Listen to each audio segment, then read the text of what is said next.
אני רוצה ללמוד קצת, לעשות איזושהי סקירה ככה מעניינת מאוד, שקשורה ליום הזה של ל"ג. כל יהודי, כשאתה מדבר איתו על ל"ג בעומר, מה אומר לך? מה זה ל"ג בעומר? רבי שמעון בר יוחאי. הילול עדי רשב"י. אנחנו מנסים לבדוק את הדברים במקורות שלהם. תראו דבר מעניין מאוד, העניין של רשב"י ול"ג בעומר זה עניין מאוחר. בגמרא לא כתוב מילה וחצי מילה את היום הזה אפילו. הגמרא ביבמות שמדברת על תלמידי רבי עקיבא לא מזכירה ל"ג בעומר. היא אומרת שהם מתו מפסח ועד עצרת. אז מאיפה נכנס היום הזה? עוד לפני מה התוכן שלו, איפה בכלל הוא כתוב. הראשון, המקור הראשון לדבר, מקור מספר 2 תראו, המאירי. בית הבחירה לרבנו המאירי אומר ככה: קבלה ביד הגאונים שביום ל"ג בעומר פסקה המיתה. זה קבלה, כתוב בגמרא פסח ועד עצרת, כן, אבל הגאונים קיבלו שבל"ג בעומר פסקה המיתה. ונוהגים מתוך כך שלא להתענות בו, וכן נוהגים מתוך כך שלא לישא אישה מפסח עד אותו זמן. יש פה, לפי המאירי, יש פה תוכן חיובי ביום הזה, פסקה בו המיתה. יש פה כנראה משהו מיוחד ביום הזה, ולכן לא מתענים, ולכן עושים נשים, ול"ג. מקור ראשון, ששמענו בכלל את היום הזה שנקרא ל"ג, בלי קשר לרשב"י בכלל. לא כתוב פה מילה על רשב"י. סיפור של רשב"י זה בל"ג, בשבת. נכון, סיפור של רשב"י זה דף ל"ג בשבת, והוא נזכר ל"ג פעמים בש"ס לפני כן, וכתוב שם באיזה גל של עצמות, ל"ג. יש הרבה סימנים. מה? אבל רמזים, אבל זה לא כתוב. זה לפי המאירי. לפי ראשונים אחרים, הם מזכירים את הל"ג, אבל אפילו לא יוצקים לתוכו איזשהו תוכן. תראו למשל, כדוגמה, מקור מספר 5, המהרי"ל. מהרי"ל זה אחד מגדולי פוסקי אשכנז, והרמ"א פוסק אותו. המהרי"ל אומר ככה, דבר מעניין מאוד, אומר המהרי"ל. הוא אומר, למה, איך הגענו לל"ג בעומר? הוא אומר ככה, נוהגים של ל"ג בעומר ולעולם הוא י"ח באייר, ובשחרית אין אומרים תחינה. הוא אומר, במגן צוואר מייזה אומרים תחינה בל"ג בעומר. יש מקומות שכן היו אומרים. אומר מהרי סגל, אף על גב דאיתא בגמרא שתלמידי רבי עקיבא מתו מפסח ועד עצרת עד שבועות, לא עד ל"ג בעומר. מכל מקום עושים ביום ל"ג בעומר יום שמחה. למה? אומר, משום שמתו רק הימים שאומרים בהם תחינה בשבעה שבועות, האומר. תלמידי רבי עקיבא, אומר המהרי, הם מתו רק בימים שאומרים תחנון בעומר. רק בימים שאומרים בהם תחנון. בשבת לא מתו, לדוגמה. יפה. עכשיו הוא מתחיל לספור. מתי לא? תוריד, הוא אומר, כל יום שאומרים בו תחינה, לא מתו. ועכשיו, דל מן המ"ט של יום של הספירה, 7 ימי החג, נכון? יש לנו, כולל איסור חג, 7 ימים של פסח שלא אומרים תחנון. תוריד עוד 3 ימים של ראש חודש. 2 של אייר, 1 של סיוון. הגענו ל10. זה עוד לא היה. 7 שבתות. עכשיו, הערה קטנטנה, לא מדויק 7 שבתות, כי שבת אחת זה שבת שכבר ספרנו אותה בתוך 7 ימי הפסח. אבל יש פסח שני. יש גם ימי סוף חודש ניסן. צודק, שאלה טובה, אבל זה לא ימים. דניאל שואל שאלה טובה. הוא אומר, כל חודש ניסן לא אומרים תחנון, לא רק בימי הפסח. אבל לא אומרים תחנון כל חודש ניסן, זה לא בגלל שלא אומרים תחנון, אלא בגלל שכבר רוב החודש לא אמרנו, אז יאללה, קצת לשמח את היהודים. זה הסיבה. אין עוצמה שלא תחנון, הם מרגישים טוב. אז כאילו, זה לא מצד הימים בעצמם, אלא היה ראוי להגיד תחנון, רק רוב החודש יצא, אז כבר לא אומרים. זה הסיבה. אנחנו מדברים על ימים שבאמת אין אומרים תחינה, כי יש בהם ימים טובים, שבהם לא מתו. אז במקום שבת הזאת הכניס את פסח שני, בסדר. כמה ירדנו? 17. 49 פחות 17, כמה זה? 32. 32 ימים מתו תלמידי רבי עקיבא. לכן הוא אומר, נמצא שלא מתו רק ל"ב ימים, לכן כשקלו אותם ל"ב, עושים למחרת שמחה לזכר. עכשיו אני שואל אתכם, לפי המהרי"ל, בל"ג בעומר מתו או לא מתו? מתו. מתו. גם בל"ד מתו, גם בל"ד, גם בל"ו. רק החשבון הכולל, הוא אומר, יצא שבתו רק 32 ימים. ולכן לזכר לזה בעלמא, מתאבלים ב-32, ב-33 עושים שמחה. אבל אין משהו ב-33. אדרבה, 33 זה יום שכן היו אומרים בו תחנון וכן מתו, לא כמו המאירי. זה מעניין מה שהוא אומר. כאילו לפי דבריו אין תוכן חיובי ביום, זה בסך הכל היום שאחרי ה-32. הלג. זה לא משהו שיש בו בלג עצמו. לא רק לפי המהרי"ל. תראו בקור מספר 3, ספר המנהיג. הוא אומר, שמעתי מרבי זרחיה הלוי, שהוא מצא כתוב בספר ישן הבא מספרד, שמתו מפסח, לא עד עצרת, אלא עד פרוס עצרת. מה זה פרוס עצרת? הוא אומר, מה זה פורסה? פלגה. חצי של חודש. כלומר, צריך להוריד 15 יום לפני עצרת. תורידו מ-49, 15, לאן הגענו? 34. למדלת. מי ככה סובר? ספרדים. לפי השולחן ערוך.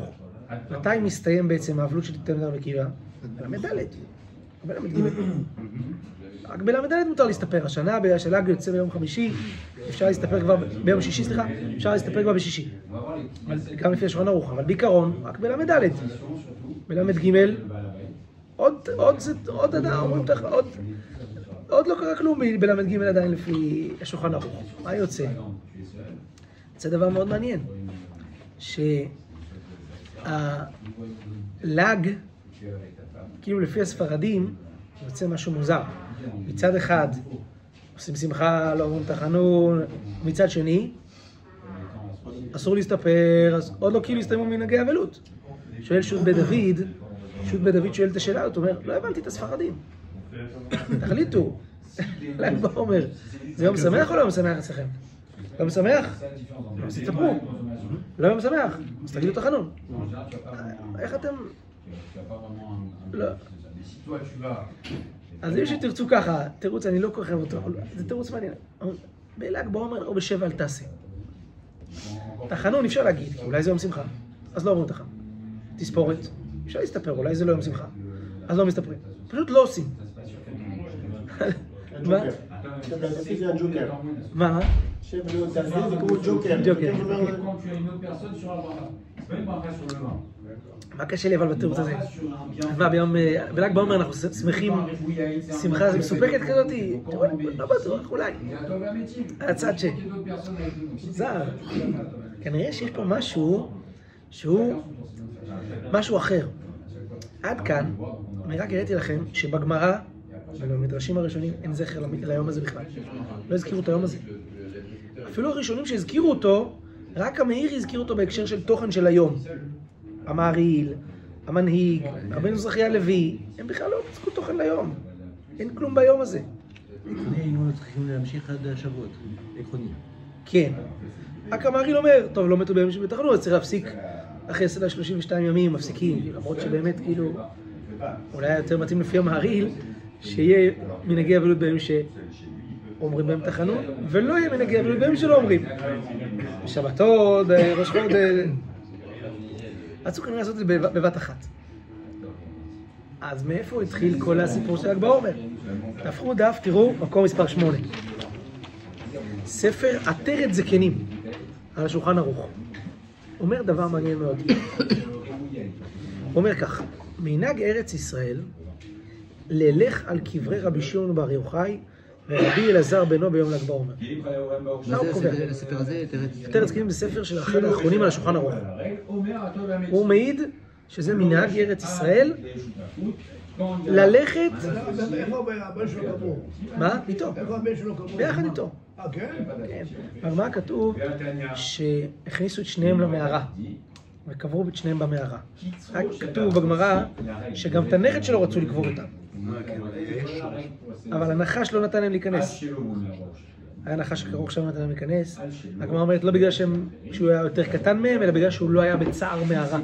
הם ישבו במערה, אז הם נכנסו למערה. הוא לא היה בצער מערה, לכן הוא נקבר איתם. אז זה המנהג. עכשיו תשמעו מה אומר כאן דבר חריף ומדהים. העיד רבי אברהם הלוי, שהוא היה נוהג תמיד לומר נחם בברכת תשכון. אנחנו אומרים נחם בתשעה באב. נחם השם ותבלי ציון ותבלי ירושלים.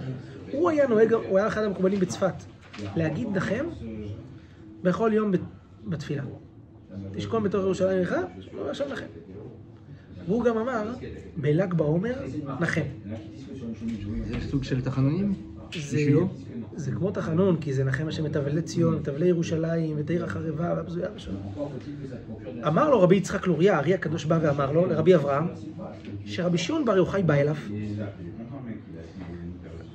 משום רבי שמעון בר יוחאי קבור שם, אז כל זה היה בל"ג בעומר במירון, הוא אמר נחם. רבי שמעון בא לארי הקדוש ואמר לו, לך תגיד לאיש הזה, רבי אברהם, למה הוא אומר נחם ביום שמחתי? שמחתי.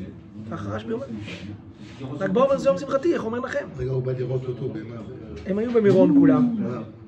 הוא מת כבר. רבי שמעון בא על הארי הקדוש ואמר לו, מה הוא? תגיד לאיש הזה, מה הוא אומר נחם?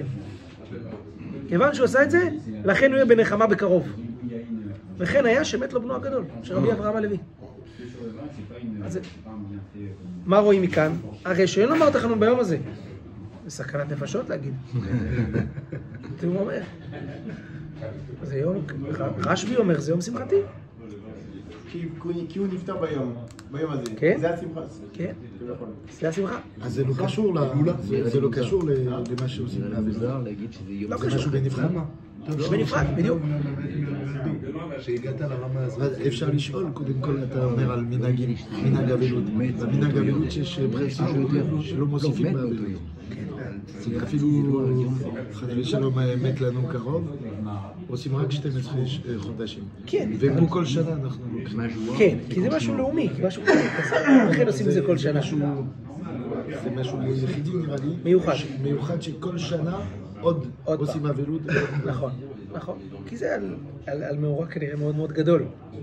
הביטוי הזה קצת מפריע, יום שמחתי, כשמדברים על המות שלו, כאילו הוא מדבר על עצמו. אז הנה, רבי דוד שואל את מה שכתוב.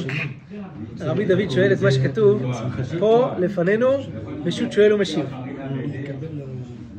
הנה, מה שהוא שואל כתוב פשוט שואל ומשיב. תסתכלו מקום מספר 10. פשוט שואל ומשיב, הרב יוסף שאול נתן. שואל שאלה, מה קורה עם הספרדים? מה קורה איתם? עושים חינגות ביום של מתו צדיקים? הילולות, בלגן. אדרבה, צריך לבכות. צריך לעשות יום של צער. כל ישראל, לא רק אפילו האשכנזים ברבי מאיר הם עושים... כן, אבל רצינו כל ההילולות. אתה יודע למה? כי הספרדים הדביקו אותם. לא היה דבר כזה. הוא שואל ככה, תראו, באמת, תראו, בקורא מספר 10, אבל באמת, גם שם תמדתי, אדרבה, במות צדיק וחכם, יש להתענות. והם מתענים על מיתת צדיקים, ואנו מתענים על מיתת צדיקים. איך נעשה יום טוב במות רבנו הגדול רשב"י? הרי במות מבחר היצורים משה רבנו, אנחנו עושים זין אדר בכל שנה ושנה תענית. ביום פטירת משה רבנו, מה עושים? עושים תענית. פה פתאום ביום פטירת רשב"י עושים חגיגות. מה? הוא אומר, טוב, בזוהר כתוב שזה נקרא הילולה דרשב"י.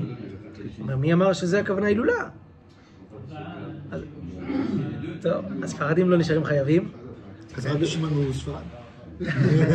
היה לך ספק? כנראה מרוקאי. אתה אומר, מהעטרת זקנים רואים שהוא קרא לזה יום שמחתי. כל הספרד. כן. התשובה לזה, זה שרבי שמעון בר יוחאי, בעצמו, כתוב אולו והתקנשו להילולה דרבי שמעון. מה זה הילולה? הילולה בלשון הגמרא זה חתונה. זה הילולה. הנשמה של הצדיק ביום שהוא נפטר, היא מתחתנת, שבה אל בית אביה. חתונה, נישואים. המקובלים אומרים, העולם הזה זה כמו אירוסין, העולם הבא כמו נישואים. זה הילולה. יש שם יום שמחה גדולה ביום הזה. אבל מעניין, מתי התחילו לחגוג את זה? כיום שמחת רשב"י. עד עכשיו ראינו בראשונים לא, מתי? המקור הראשון שמזכיר את הדבר הזה, קונטרס שנכתב בשנת ה-1000 רפ"ב. ה-1000 רפ"ב לפני 503 שנים. הוא אומר, הוא כותב, זה כלום זמן, זה 500 שנה, זה משם התחיל. הוא אומר, שהוא מעיד על, שהוא ראה שעלו לרשב"י מצפת ומדמשק ו1,000 אנשים. אז היה 1,000 אנשים, לא היה אף אחד פה. זה היה גדול. אז 500 שנה זה המקור הראשון שמעיד על הדבר הזה בכלל. למה? אתם יודעים, דבר פשוט. לפני כן פשוט לא היו פה יהודים. מתי התחילו להיות יהודים בארץ? העלייה הראשונה. 1492. מה היה ב-1492? גירוש ספרד. כשגירשו את היהודים מספרד, חלקם עלו לצפת. למשל הרמ"ק, רבנו משה קורדוברו. קורדובה, איפה זה? ספרד. הגיע משם. הרבה חכמים הגיעו מספרד, מגירוש ספרד, התיישבו בצפת.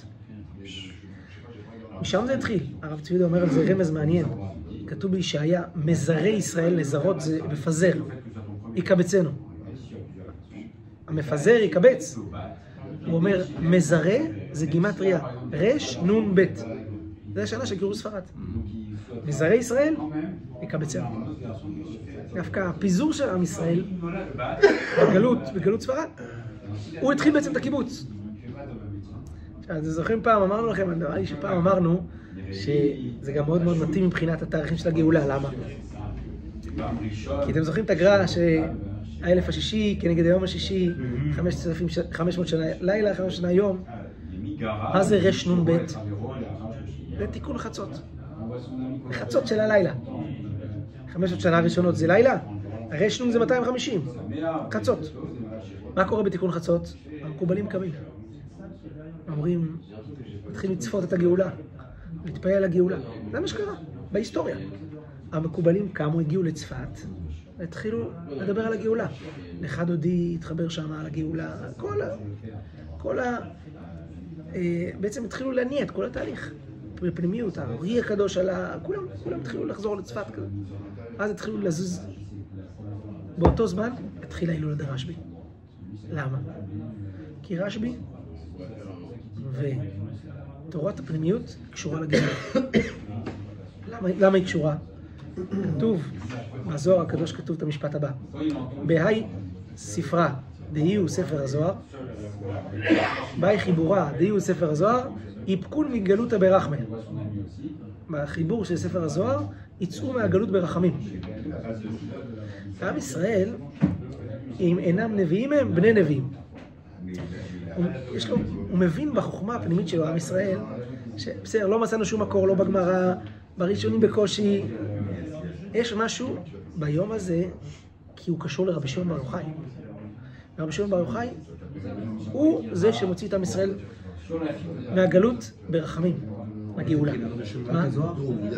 כלומר, בדיוק, התורה הפנימית זה שייך לתורה של עם ישראל בתפארתו. ואחרי שזה הלך ונשכח בגלות, עם ישראל הולך וחוזר ולומד ומשתוקק לתורה הזאת, שהיא בעצם התורה של עם חי בארץ, בגבורתו, עם התורה, הופעת התורה עליו, התורה הפנימית.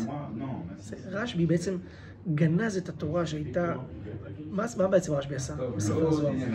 הוא לקח את כל התורה הפנימית, החיה של עם ישראל שהייתה עד תקופה שלו, שבעצם זמן החורבן. הרומאים התחילו לשלוט בארץ בחורבן. וכתב אותה וגנז אותה, את התובנות הפנימיות האלה, וזה נגנז. אתם יודעים, הזוהר התגלה רק לפני 500 ומשהו שנים. זה כאילו לא היה בכלל, לא טעם את הגלות בכלל. ברגע שהתחיל להתנוצץ הגאולה, לפני 500 שנה, זה התחיל להיחשף. הזוהר חזרה נחשף, תורה פנימית נחשפה. לאט לאט התורה הזאת הולכת וחוזרת ומתיישבת על הלבבות של עם ישראל. הפנימיות של התורה הולכת ומחיה את עם ישראל. למה לא פותחים לימודים על הזוהר? הוא הגיע היום עכשיו. אנחנו בגיל אם זה קשור לגאולה. ללמוד זוהר, זאת לא נקודה. אדם יכול ללמוד זוהר סתם, הוא לא מבין כלום גם ככה. ללמוד את הפנימיות. ואנשים שהבינו את הזוהר, הבינו את הפנימיות, הם, כשהם כותבים לנו בצורה ברורה, אז הם מחברים אותנו לתכנים האלה בצורה מובנת. למשל, כמו לחסידות. עסקו המון בפנימיות, נכון? ותרגמו חלקים נרחבים מהתורה הפנימית למשמעות העמוקה והרוחנית שלהם וזה. גם ככה זה קשה להבין, תניא. וגם ככה זה קשה להבין. הרב קוק, כל מה שהוא עסק זה לקחת את התכנים הפנימיים האלה ולהנגיש אותם בצורה שהיא תהיה יותר מובנת לדור. כי לקחת מילים שהם, אנחנו לא מבינים, זה סתם. לא אומרים שאפילו בקריאת הזוהר זה לא הבעיה להבין אותו. זה לא באמת לכאורה של הזוהר סתם? ברור, קריאת הזוהר מקדשת את הנשמה, זה דברים קדושים, אז זה מקדש.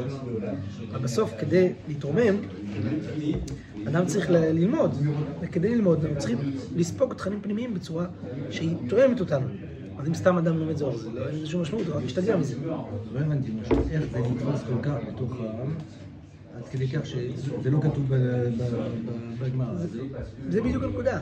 עם ישראל מרגיש בחמש שנה האחרונות שקורה משהו.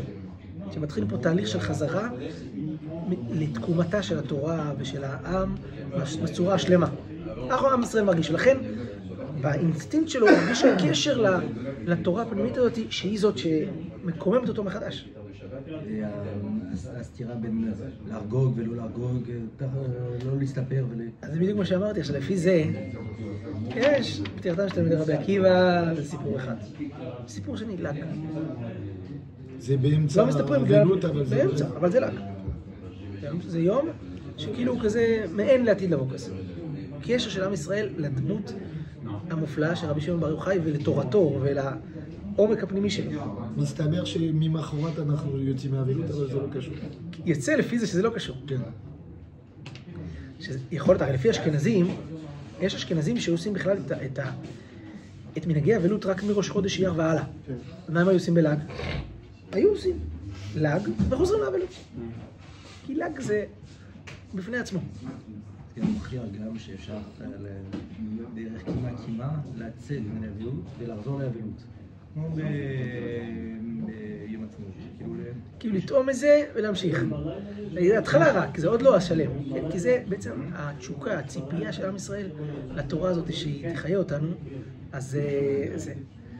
אפשר להגיד שאנחנו עושים שמחה כדי להעיף את האבלות. מהשמחה הזאת שאנחנו עושים... על ידי השמחה אתה אומר... כן, על ידי השמחה אנחנו מגיעים לצאת מהאבלות. זה מעניין מה שאתה אומר. כי זה היה ארוך מדי. אז אולי תקנו שלעשות במיוחד שמחה כדי להרוס, הפך כדי להרוס את זה. לפרסם. מעניין. אני זוכר שמישהו אמר את זה על חודש אב, דברים דומים, הוא אמר ככה, מי שנכנס ממעטים בשמחה, ממעטים את הצרות, איך? בשמחה. אז גם פה אתה אומר, כאילו, איך אנחנו, כאילו, זה מה שקוטע לנו את זה עכשיו.